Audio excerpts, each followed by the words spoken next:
lakas na. Oh, yun. Sobrang lakas ito. Oh. Lalayo tayo dahil sobrang lakas na ho siya.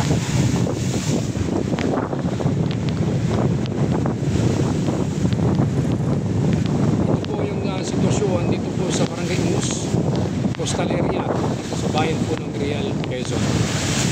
Malakas na ho siya. Itong part na ito, mataas na ho ito, pero inabot pa rin hanggang puno ho ng bahay na ito. Abot na ano. Mataas sa bahagi na po nakapwesto, pero inabot pa rin yung lakas ho. Malakas na, medyo galit na yung galit na yung dagat. Malakas na.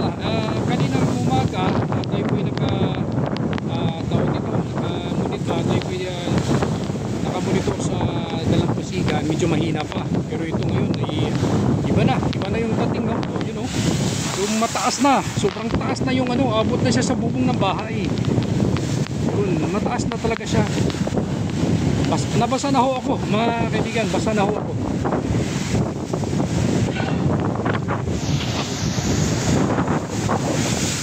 Tras tayo, tras. Abot tayo.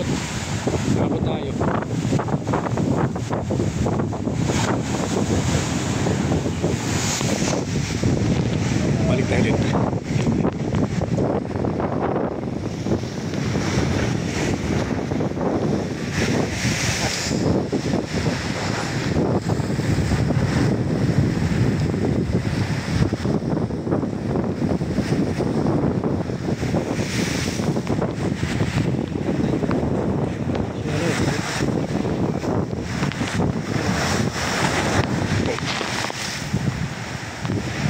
Na ho tayo, hindi na ho kaya.